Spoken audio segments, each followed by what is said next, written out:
Retrouver Grégory Volokin à ce sujet, le président de Mescart Financial Services à New York. Bonjour Grégory. Bonjour Grégory. Il faut se souvenir qu'un mois jour pour jour, on avait eu les chiffres, les ventes de détail du mois précédent, du mois de septembre, et c'est un chiffre qui avait été très très mal accueilli par le marché. Oui, j'ai regardé ce chiffre du mois de septembre, moins 0,2%. Et vous savez, divine surprise, il a été revu aujourd'hui à 0. Donc en fait, le chiffre avait été trompeur le mois dernier, puisque maintenant, il n'y a plus de baisse sur le mois dernier. Et sur ce mois, c'est une hausse de 0,3%, supérieure à ce qui était attendu à 0,2.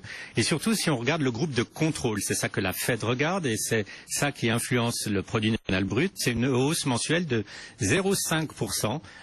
C'est une hausse importante, hein. Vous avez certains C'est quoi le groupe de contrôle, Grégory? Qu'est-ce que ça veut dire? Alors ça veut dire qu'on enlève par exemple des membres qui sont très très fluctuants, comme par exemple les stations-service, parce que c'est clair que c'est quelque chose qui dépend de mois en mois selon la saison, et on se concentre vraiment sur des dépenses qui sont récurrentes de la part du consommateur. Et c'est le chiffre que regarde la Fed, et là vous avez 0,5% de hausse. Ça montre que vraiment avant cette fin d'année, le consommateur américain a retrouvé sa forme. Bon, évidemment, ce sera une période importante hein, avec le Black Friday à la fin du mois. Les futurs sont plutôt bien orientés. Qu'est-ce qu'on va regarder également au cours de cette séance et cette dernière séance de la semaine, Grégory? Il y a cette fusion potentielle qui est extrêmement importante, puisque c'est Baker Hughes qui serait racheté par Halliburton. Ce serait une des plus grandes fusions dans le domaine de l'énergie. Hein. Et rien n'est fait, rien n'est encore fait, mais ça n'a pas empêché, par exemple, le titre de Baker Hughes d'être en haussière de 25%. Donc, première chose qu'on va regarder aujourd'hui, c'est est-ce que on va avoir des nouvelles sur ces grandes manœuvres dans le secteur des équipementiers pétroliers. Bon, on suivra ça effectivement. Une possible fusion, puisque rien n'est confirmé pour l'instant, qui se fait évidemment dans un contexte de prix du baril très très particulier, hein, puisqu'on est en baisse. On est tombé à 73 $ tout à l'heure sur le pétrole, le brut léger américain, le baril WTI. On y reviendra tout à l'heure avec vous en détail juste après l'ouverture, Grégory. On vous retrouvera en duplex depuis New York. Grégory Volokin qu'on retrouve à New York, le président de Mescart Financial Services en duplex. Bonjour Grégory. Bonjour Grégoire. Oui, je parlais du secteur des services pétroliers. Là, c'est vrai qu'il y a une grosse opération en vue là entre deux mastodontes américains des services pétroliers, Halliburton et Baker Hughes. Oui, il y a beaucoup de choses à en dire. D'abord, ça serait une grosse opération puisque Baker Hughes vaut plus que 20 milliards de dollars. Mais surtout, moi, je me pose une question. On peut comprendre que Halliburton veuille se renforcer, mais si une compagnie veut se renforcer, c'est qu'elle pense que les prix de ses produits ou de ses services vont monter. Par contre, de la part d'un Baker Hughes, pourquoi maintenant, alors que le pétrole est en baisse de 30%, que les compagnies commencent à couper leur budget d'exploration, pourquoi se mettre en vente ou pourquoi accepter une vente maintenant si Baker Hughes n'estime pas qu'en fait le pétrole va continuer à baisser. Donc je dirais ce qui est assez intriguant, c'est que vous avez ces deux compagnies qui doivent avoir chacune une idée très différente de l'avenir de leur marché. Une que ça pousse à vendre, l'autre que ça pousse à acheter pour faire de la croissance. Bon, c'est vrai que l'ambiance du moment sur le pétrole est assez compliquée, hein, les prix du pétrole. Alors on se stabilise sur le WTI, enfin on se stabilise, on est à 75 $, mais on a touché 73 $ un peu plus tôt dans la journée. L'opération en tant que telle, là, enfin je veux dire, c'est des métiers complémentaires, c'est les mêmes métiers. Qu'est-ce qu'ils font exactement? Parce que les services pétroliers, c'est toujours très très large, Grégory. Oui, là c'est vraiment une compagnie qui est à la base de tout, si on veut, pour une compagnie d'exploration. Elle fait le forage, elle fait les puits, elle fait le ciment qui va dans ces puits de pétrole. Il faut se souvenir que Halliburton est évidemment dans le golfe du Mexique quand il y avait eu la marée noire avec British Petroleum. Ce qu'il faut aussi noter, c'est qu'elles ont exactement les mêmes activités, qu'elles ont absolument les mêmes clients et que ces clients ne voient pas forcément d'un bon œil pour des raisons évidemment de compétition et de prix, ne voit pas forcément d'un bon œil ces deux fournisseurs fusionnés. Donc je dirais, même si cette fusion est annoncée dans les prochains jours, vous aurez beaucoup d'opposition. Il y aura peut-être le département de la justice qui va regarder ça sur des problèmes antitrust. Il faut savoir que ces deux compagnies sont présentes dans 80 pays au monde, et dans certains pays, elles sont les compagnies totalement dominantes dans le secteur de l'exploration pétrolière. Donc rien n'est fait, le deal n'est pas annoncé, et le jour où il est annoncé, je dirais, le deal ne sera pas encore fait.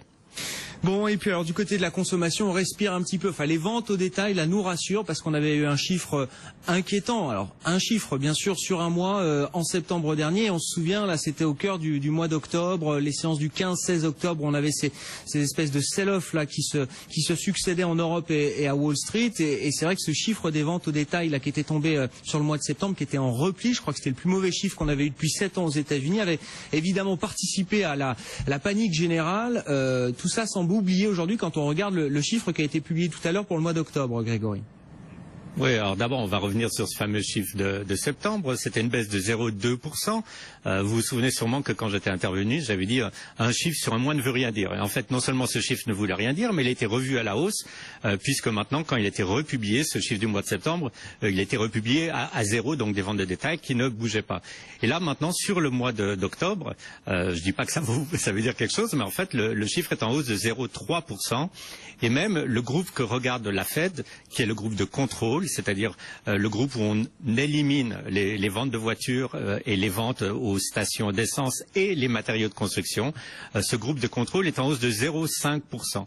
Est-ce que ce chiffre est significatif? Je dirais, il annonce en tout cas que la fin de l'année sera sûrement meilleure que ce qu'on aurait pu anticiper au niveau de la consommation il y a quelques semaines même, et pour une raison principale, je dirais, la baisse du prix de l'énergie.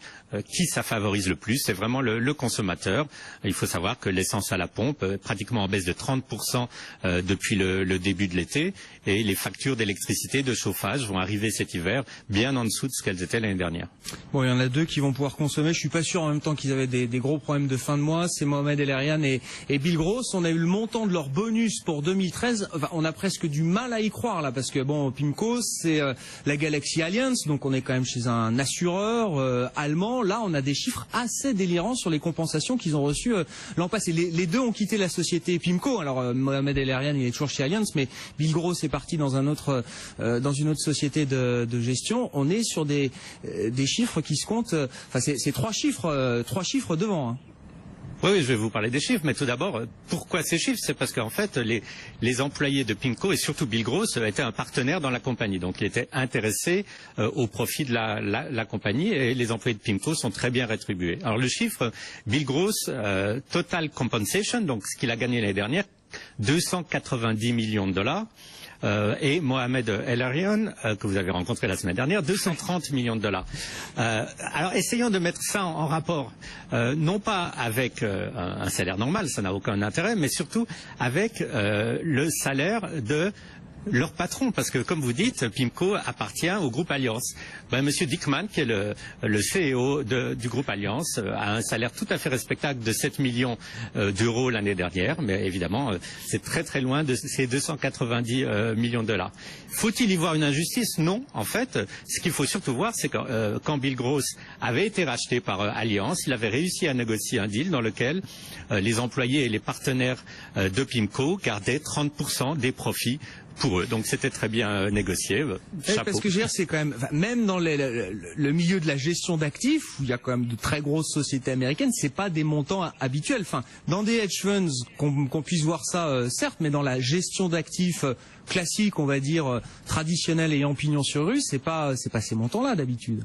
Non, c'est pas du tout ça. Alors prenons un exemple qui est celui de BlackRock. BlackRock, c'est le plus grand gestionnaire d'actifs au monde.